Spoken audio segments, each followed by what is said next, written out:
Welcome to the district meeting for 2020.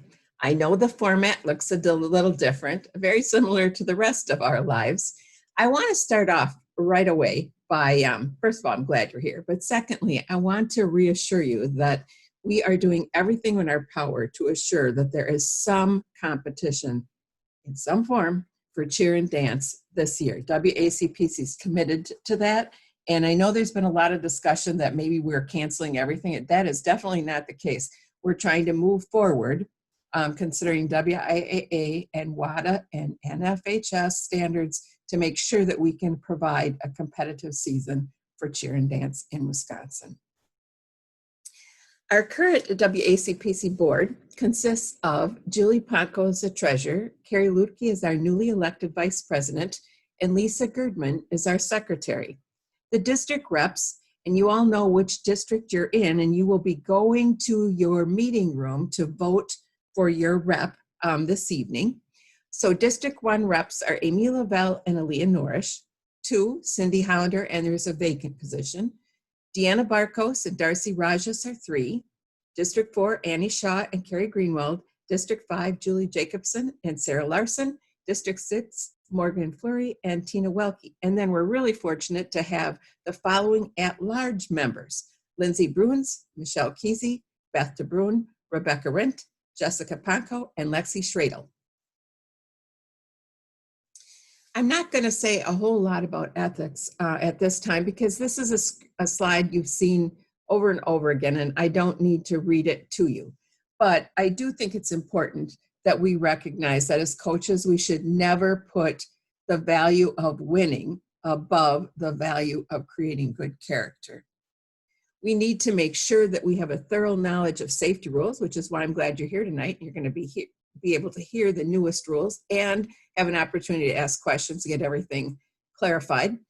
We want to make sure that we as a coach respect and support other teams, coaches, competition administrators, judges, etc. We don't want to react or disrespect them.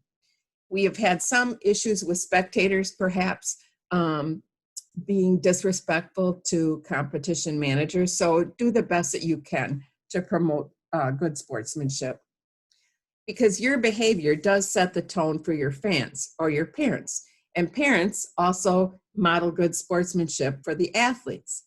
When our athletes do behave properly, they need to be rewarded and praised. And I have to say, our state competitions, both cheer and dance, in the past several years, the kids have been extremely well-behaved and great sportsmanship. And so they really do deserve to be rewarded for that, or at least recognized. It's our responsibility also, though, to recognize bad behavior and correct it, whether it's athletes or parents or coaches, other coaches, whatever. Because if we don't say something, our athletes will assume that we approve of the behavior. We have been able to celebrate, we have been able to celebrate Coaches of the Year this year. And for cheer, it was Mary Cast from Shawano, and from dance, it was Sarah Heinvetter from Franklin. If you know of a coach that you would like to have recognized, the submission for this year is due December 1st. We also had people recognize teams for sportsmanship, and you might notice that there were forms at lots of local competitions as well as regional, states, prelims, finals, whatever. And this year, from the nominations that were received, the cheer team that was selected was Sauk Prairie High School, and the dance team was Menominee High School. So congratulations to those teams for being recognized for having good sportsmanship.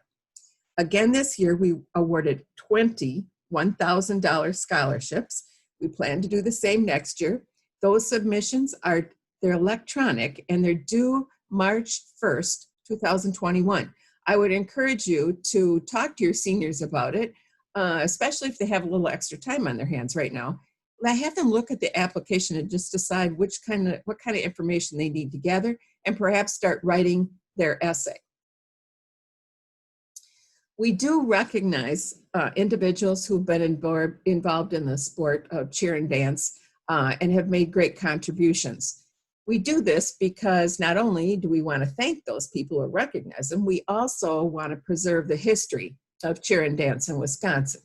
So in 2019, we inducted Krista Bobinski, an all-state chair and judge and a chair committee member, Lori Evers, a WACPC board member, Freedom dance coach and program director, Julie Fullerton, dance coach, studio director, and WACPC board member, and Carrie Cuso from the Central Wisconsin Dance Camp. So congratulations to them.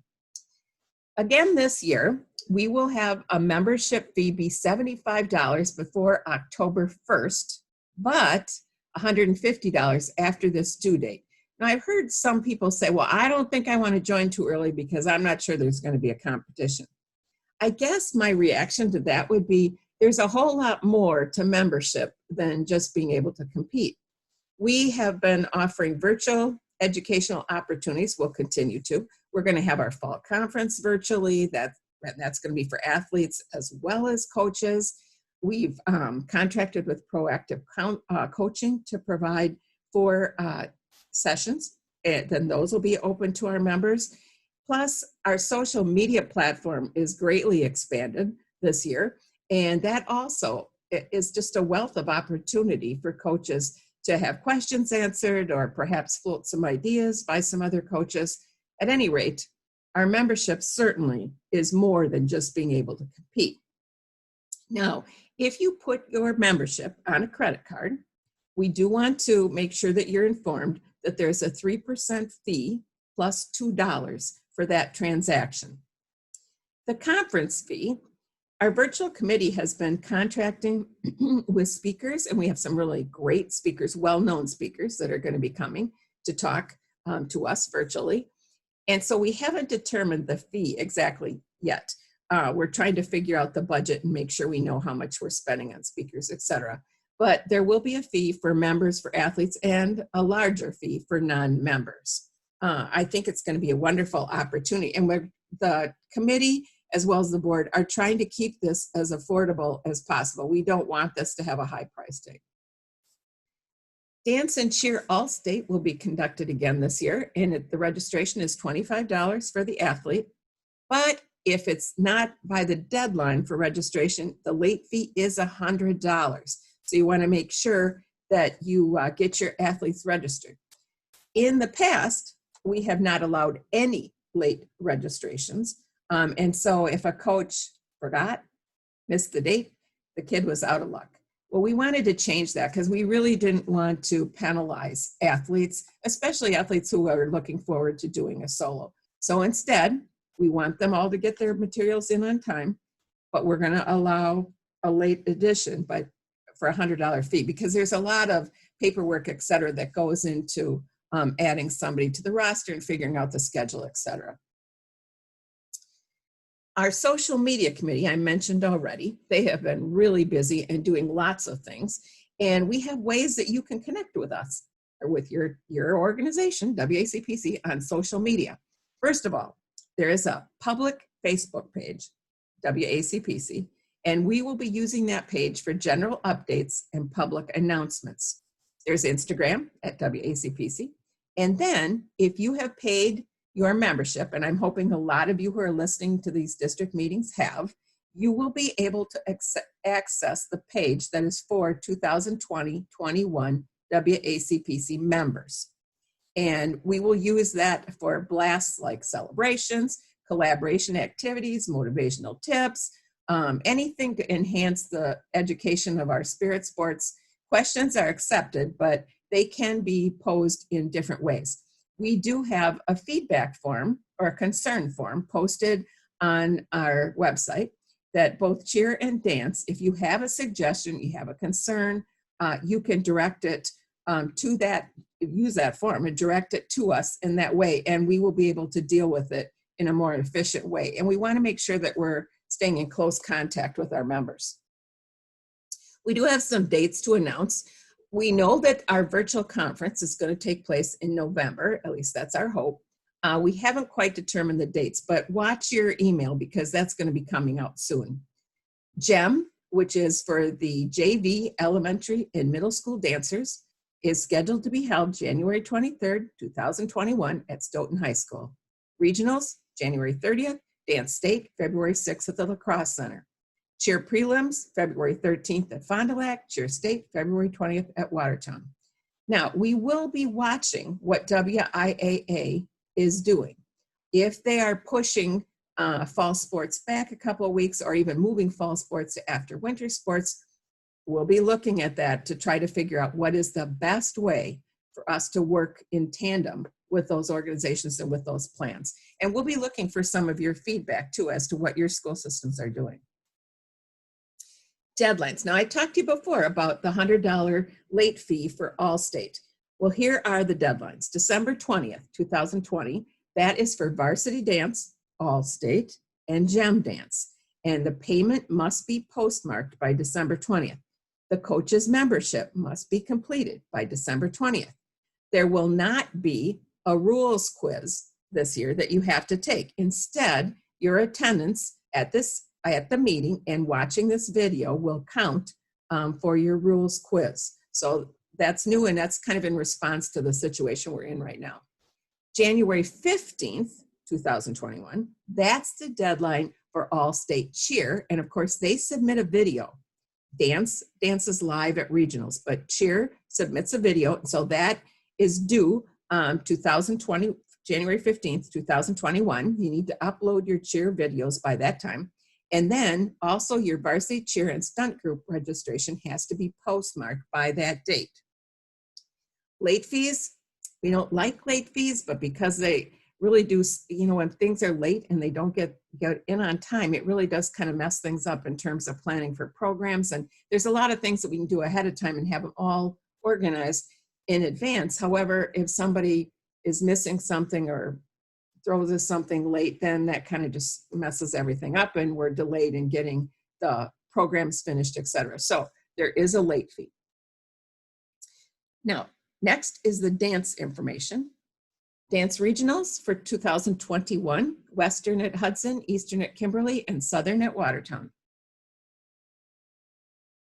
Our division splits are the same as they have been for the last 2 years. We had voted that we would keep them the same for 3 years. We have formed a committee, and they will be looking at the statistics, and they're going to figure out what division changes might look like in the future, 2-day state, etc. The name of the committee is data analysis, and they'll be looking at all the data for the past 3 years and trying to look at where the trends are and what kinds of things might meet the needs of our members better. But these numbers are the very same that they have been for the last 2 years. But some schools have had enrollment changes. So you might move from a division based on your enrollment. And we'll go through that in just a minute too. Dance updates. Regional qualifiers, same, cap of 6. If there's 0-6 teams, 3 qualify. 7-8, 4. 9-10, 5. 11 or more, 6. And if a tie would appear in the final place, no matter what it is, whether it's the 3rd place, the 4th place, the 5th place, the 6th place, whatever it is for that division, both teams will advance. There will not be any tiebreakers at regionals. They will exist at state, but not at regionals. At state, awards will be 1 award or 1 placing will be given if there's only 2 teams in a division. If there are 3 to 4 teams, 2 awards, 5 to 6, 3 awards, 7 to 8, 4 awards. And if there's 9 or more teams in a division, there will be 5 places or 5 awards. Our regional lineup, the procedures will stay the same. We have an independent gym teacher actually drawing the names out to determine the lineup. It will be videotaped. However, the videotapes will not be posted, but we will take a picture of the posters as they are created, and those will be posted on the website right away. And just a reminder, there's only 1 regional award ceremony at each regional. That's the plan, at least right now.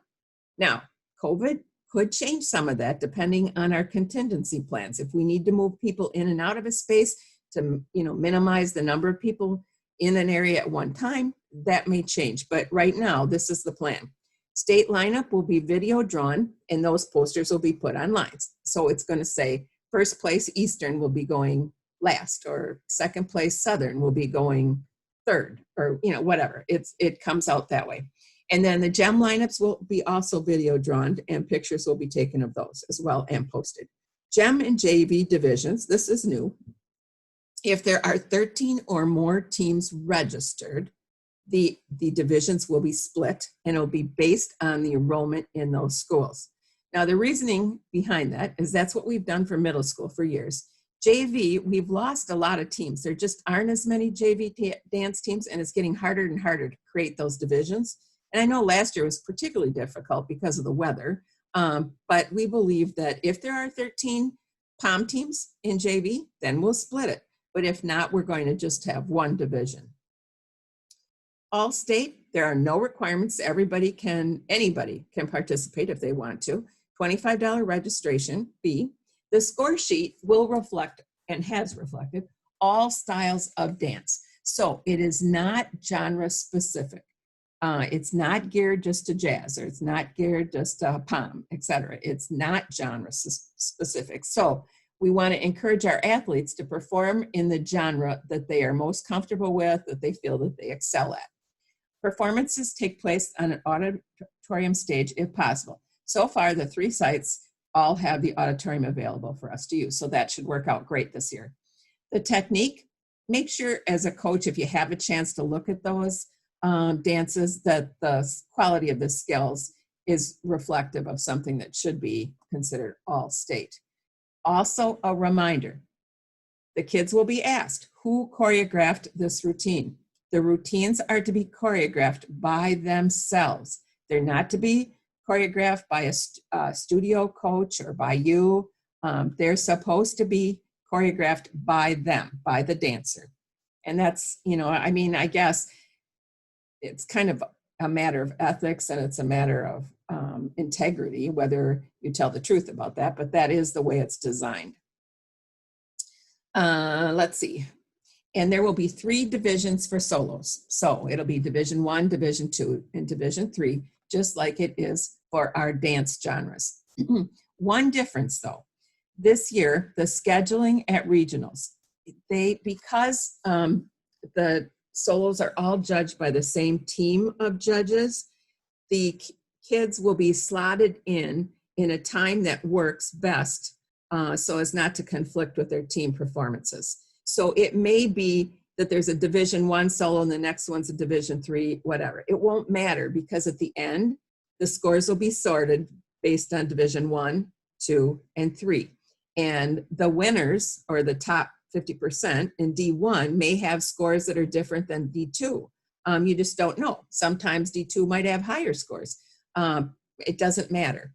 It will all work out, and 50% of them will move on. But it'll make it a little easier for coaches, especially if you're trying to deal with helping your soloist as well as getting your team ready. Enrollments for GEM for elementary include, and middle school, include all the schools from which the team has dancers. So if there's a couple parochial schools with your public school, then the enrollment of that grade level will be included in the enrollment with the public school, and that will help divide when the division has to be, if and when the division has to be divided, those numbers will be used to divide. There's no floor time allowed at GEM, and this is for all competitions. This is not just GEM. Ethics violations, any level, can result in a 5-point deduction. Dance, there's no ties at stake, said that already. Registration, rosters are required to be uploaded. Last year, we had a number of rosters that were missing. I emailed several teams on more than one occasion trying to get all of the materials in for registration. I think you're all aware that there is a grid that's kept up to date daily on the website that tells you whether you have all your stuff in or not. And so if you want to be drawn at the drawing, you need to have all your things in. If you're not, then you will be put at the head of the rotation. You'll be going first or second or third or whatever. So you want to make sure, just check that. I'll keep an eye on it, and I'll keep emailing people trying to remind you about what's missing. But it really would make your life a lot easier if you just look at that and you can kind of get your stuff in right away and not worry about it. The liability form is also online. There's no administration signature required, just yours. So you will be assuming the liability for the use of the room. The review table. Only the part of the dance video in question will be reviewed. I know in the past there have been many coaches who have talked to me about the fact that they're afraid to challenge or to ask a question or have something reviewed, because it's always been thought that, and it's been said, that if they find something else that they didn't see before, they're going to call it. So they're like, well, I'm really scared. I can't do that. So we decided that we were going to change that. So if you have a deduction, a technical rule violation that's been called, and you do not believe that that's correct, and you want to challenge it, that's fine. That's good. Only the part of the video that involves your challenge will be reviewed. Nothing else, and no further violations will be called. So it's not double jeopardy or anything like that. The number of qualifiers at regionals. This is another thing that has come up that people have wondered about or had questions about. It will be based on the teams included in the published lineup. For example, there are 7 teams that are published in the lineup that you receive for POM 5. One team drops the day of the competition. Well, the qualifiers still remain at 4. So there's 7 teams. That means 4 qualifiers. One team drops, there's 6 teams. That would mean 3 qualifiers, but no, we do not do that. We will keep the number of qualifiers the same. So you're not penalized if somebody drops the day of. New this year, we had a couple of members talk to us about wildcards at the listening session, and they did a lot of work on fleshing out how this would work. And so we are going to try it. The average of qualifiers from each division in each region will be computed to get 3 values. So I'm going to use hip hop as an example. So the average of the qualifiers, so let's say at Western, there were 3 qualifiers in the hip hop division for whatever level it was, it doesn't matter. 3, so we compute the average for that. Same thing goes for Eastern, same thing for Southern. So now we have 3 averages. We add those together and figure out the average for those 3. So that's our average qualifying score for hip hop.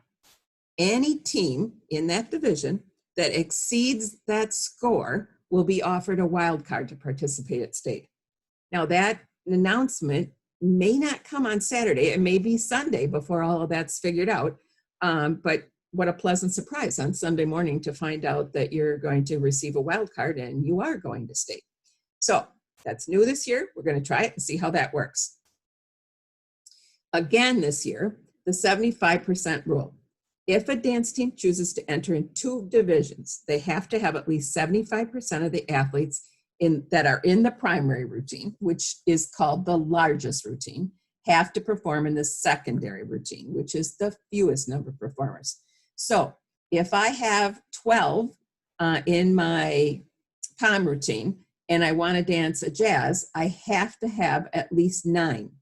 If I don't, the team, that 9, maybe I only have 8, that performance will be disqualified. So if you're cutting it close, let's say I have 12 and I need to have 9, and I have an athlete that gets hurt. Well, that could really change things for me. I might not be able to do my second routine, or I might have to take somebody out of my second routine. So just keep that in mind. If you're planning on doing the 75%, you might want to build in a little buffer as a just in case. But that's the way it goes. And you might perform, those 9 might perform in the morning, and the 12 might perform in the afternoon. It doesn't matter what order it's in. The smallest team, the one that's in violation, that's the team that will be disqualified. So I hope I made that clear. A team cannot compete the same routine scholastically and at All-Star until dance state is over. So if I have a group of kids that are dancing at school as well as in a studio, they cannot use the same routine and go to an All-Star competition until state is over. After state is done, you are free to do whatever you want. You can be a studio team, you can go to any competition you want, and you can use that routine as much as you want. But you cannot use that routine at any All-Star competition prior to. And coaches, last year we tried an affidavit and we found that we don't really need it notarized, but coaches will submit a declaration. they're going to put their integrity on the line and sign that that routine is original and has not been competed by any other team. Definition of a kick, we defined that last year. And just a reminder, a high kick is a waist high hinge kick. The leg has to be extended, hinged, and re-extended, but it counts as 2 kicks. A Y scale kick, the dancer kicks their leg up and the foot is caught by another dancer. That counts as 1 kick.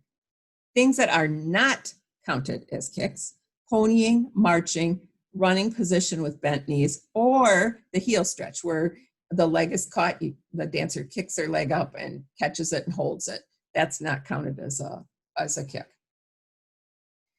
GEM divisions. We have a novice division where the average grade will have to fall between K and 8. 9th graders are not permitted to be on a novice team. The skills are restricted and deductions will be taken if prohibited skills are included. But teams may enter the novice division every year if it's appropriate. Now here's the thinking behind that. Some teams, especially rec teams, maybe are in a smaller town, there's not a studio available, so those kids are learning from scratch and perhaps don't have the same skills that a team that draws some studio dancers from. And so they can't do the high level skills. So they can enter a novice division and compete with others with a more similar skill set.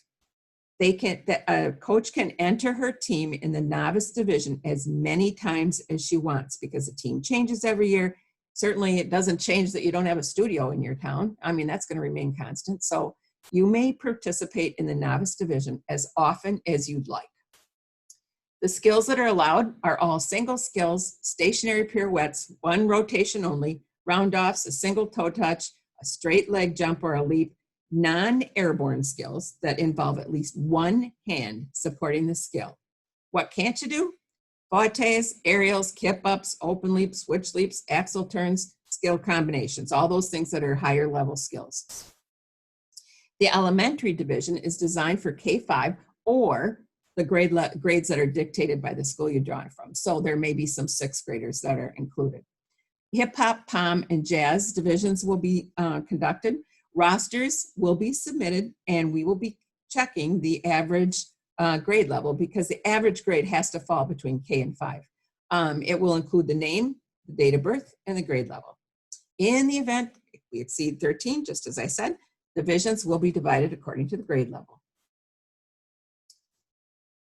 Okay, tiebreakers at stake. High and low scores will be dropped. If there's a tie, that's step 1. And then deductions will be included. If that doesn't break the tie, step 2, the low scores will be dropped. Deductions will be included. We'll see if that breaks the tie. If that doesn't, step 3, high scores will be dropped. Deductions will be included. Now, after all of that, if we still have a tie, it's going to remain. We're done. We've tried. And these steps or these rules for tiebreakers at state are included in the dance handbook, which is online, if you want to review that. Choreography of 6 or more consecutive 8 counts, or the whole, cannot be used if they have been competed at any time by any team. So I can't have my middle school team compete the same routine that my varsity did 2 years ago. Can't do that. If it's found to be true, the deduction will be 10 times the highest possible tech deduction, which is presently 5 points. So no one can afford to lose 50 points off the score sheet. It's a done deal. And furthermore, if you choose to do that, a referral will be made to the ethics committee. Now, I have to tell you, there are some judges that watch the same TV shows that some of you watch, the same videos. They've judged a number of competitions and they have memories that are phenomenal. And they'll come to us and say, I've seen that routine. I know that's not new. And then we'll have to find out where it's from, because if we can't show the coach, hey, look at this is not original. You borrowed more than 6 or more 8 counts, then we can't call it, but we have to, but we do have people who recognize those things. So you want to be careful about that. And especially, it can be quite innocent on your part. You could have some of your seniors maybe choreographing something and they've used YouTube videos unbeknownst to you. And they've taken more than six or more 8 counts, and you don't know it. You think it's what they made up. So you want to make sure you talk to them if they're doing choreography for you, that you make sure that they know they cannot do that. Because kids don't always know that. Okay, and coaches, when kids are making stuff up, especially hip hop, you don't always know. The purpose of this is just not to allow plagiarizing of routines.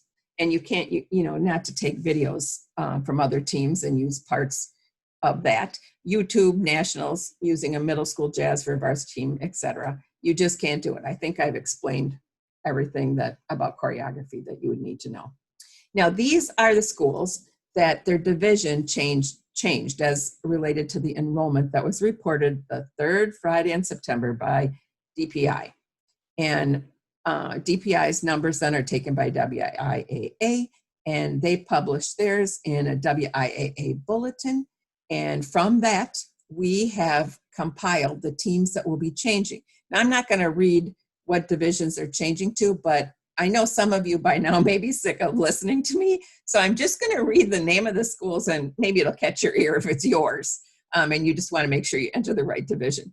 Brookfield East, West Dallas Hale, Menominee Falls, Waukesha South, Whitefish Bay, Toma, Freedom, St. Augustine Prep, New Holstein, River Falls, Burlington, La Crosse Central, Denmark, Somerset, Edgewood, and Adams Friendship.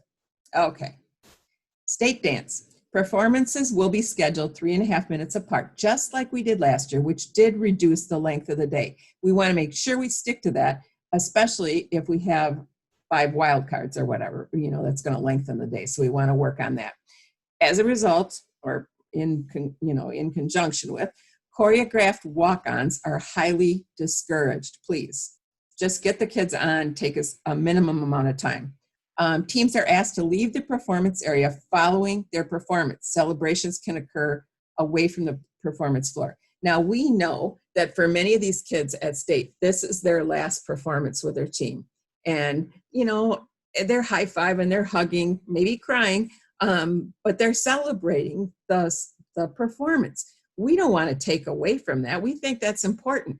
But we also think it's important that the team that's taking the floor, there aren't any distractions at the other end of the arena or the gym. So all we ask is talk to the kids ahead of time, talk to them about, hey, we're going to move out into this outer hallway right as soon as we finish. And that's where we're going to talk about how it went and have our parents join us and take pictures and hug and all that good stuff.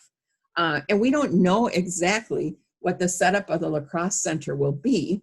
We're anxiously kind of awaiting. They are completing an addition, and North Hall, I think, is being totally redone. We've seen pictures that the chairs have all been gutted out of the arena, and that will all be new. So I think it's going to be a really nice venue, and there's going to be more space. So we'll just see how that plays out or how we're going to handle that. But at any rate, please, if you can you need to have your team leave the performance area right away. Seating. If there's a division with fewer or 10 teams, then the first drawing or the first pot will have all those regional qualifiers that place 3rd or 4th. The second pot we draw from will have all the second place teams, and the third drawing will have all the first place teams. In divisions that have more than 10, then it will be drawn all of the 5 and up. If you place 5th or 6th, that will be in one can, and the next one will be 3 and 4, and the last one will be all the first and seconds will be drawn. If you went first last year, if you're drawn, and that's what your number was, or you had some things missing and you were late and that was your number, you will not have to go first again this year. However, if the reason that you're first is because you're missing things from your registration, you will be first. But otherwise, you will not be going first 2 years in a row. Judge training. Julie and Aaliyah have been really working on this, and I'm pretty excited about the stuff they're doing. And they're opening up the training, not only to judges, but to coaches if you want to participate. They're going to release a PowerPoint of all the major points and the handbook kind of stuff September 1st. Then there's going to be 3 experts that record classes. Those class videos are going to be released September 8th. So you will have a week to look at the PowerPoint, so you're familiar with that. Then you're going to get the pre-recorded classes. Then on October 3rd, there'll be a Zoom date. And each of those speakers will be Zooming in to answer your questions and to comment or whatever, any kind of dialogue you want with them. They will be available on that date. Following that class, there will be a test, and that will be given to the judges October 5th. It will include videos, and it must be completed by October 16th. Now, if I'm a judge, it's going to cost me $45 to get recertified. If I'm a coach and I want to do this just because I want to know exactly what the judges are learning, it's $30, and you won't be taking a test, of course. If you register online, just a reminder, once again, 3% plus $2 fee that goes with that. Or you can just mail a check to Julie Ponko. It works just as fine. Okay. The speakers, we have already secured Nick Clements for KIC. And many of you were familiar with him at Fall Conference, or you've had him come to your schools. He is really quite the guy. He's a very an authority on KIC, and he's very enthusiastic, and I know his performance, this video, will be great. Hip hop, I think Julie's got somebody who is really specializes in hip hop to do that. And then social media and bias, we're going to include that. So we can talk about what are appropriate social media activities for judges. How do you prevent yourself from exhibiting a bias? We're going to talk about all the different kinds of bias that there are. So I think it will be, the judge training will be very complete, and I think it'll be good. Some dance apparel rules update. Now, based on Rule 412A on page 33, NFHS Spirit Rules book, which if you joined and you have your membership, you were already mailed a rules book or in the handbook. The midriff is defined as from the side of your waist across the front to the other side. It's not the back. So you must have the midriff covered. So these first pictures are things that are not allowed. And you can see the side is open, there's a cutout or whatever. The green is a cutout. The purple has a side that's open. The second one, those could be borderline based on the body shape of your dancers. Now, all of them could cover the full side, or it might pull to the front. So you're going to need to watch that when you're choosing costumes. And if you have a question about that, make sure you just email the picture to Dance Rules and let Julie answer it for you. But we have to make sure the back can dip down. I think it says 3 fingers are below the waist. So even, we're not even going to debate the whole waist issue. Obviously, we don't want to see any cracks or anything like that. That would be not appropriate. But the rule about the back has eased up a little to make it easier for people to buy costumes online and not have to spend a lot of money for custom costumes. An updated interpretation of Rule 414, which is on page 34, chunky glitter is not allowed. The glitter must be fine, and it can't flake off the dancer when the dancer is performing. You'll notice the allowed glitter and the not allowed chunky glitter. Now, I'm going to tell you from my perspective as being the host for regionals last year, one team had chunky glitter in our orchestra room on carpeting, and it was literally all over the room. And I'm not kidding you. And I was horrified.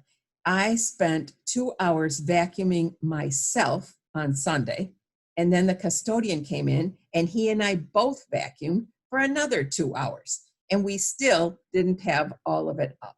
So please, if you're going to put glitter on at either state or regional, bring a tarp and have the dancer stand on the tarp and glue your glitter on or whatever, so you don't have to worry about making a mess in the room. Because now that we have let you know that, there will be a fee assessed if the room is left with glitter all over, okay? It's just, I mean, it's just common sense, I think. But anyway, just a reminder. No stick-on rhinestones are allowed on the face or eyelids or eyelashes. And all the images that you see, all these pictures, are things that are not allowed. So if I bought these cute eyelashes that have rhinestones glued on them, I can't use them. They're illegal. Long skirts or other parts of costumes cannot obstruct the vision of the bases. So if there's a lift, you can't have a long skirt hanging over somebody's face. There are ways to hold it so that you don't have it obstructing the view, but just so you know that you cannot have that. Then this is new, and I think a lot of you might be kind of relieved to hear this rule, but new this year, Rule 2.1.12, regarding size of logo. In the past, if you recall, it's been a 2.5 by 2.5 or whatever inch logo that was allowed. Well, that's not true. For dancers, not cheer, for dancers, logos of any size will be allowed on dance costumes. And Julie Jacobson put together some images of things that you might recognize, like Wonder Woman or Donald Duck, Orange Crush, Ghostbusters, Adidas or Nike. Those will all be okay. So there will be no logo issues. Again this year, dance state, the first session, if we can hold it conventionally, is going to be D3, 4, and 5 POM, and D2 and 3 open. Second session, D1 and 2 POM, and D1 open. Kick counts, same as last year, middle school 50, 20 high, JV 50, 25 high, varsity 50, 30 high. Then for our spectators, there will be 2 sections on either side of the court that will be reserved for the team that is currently performing.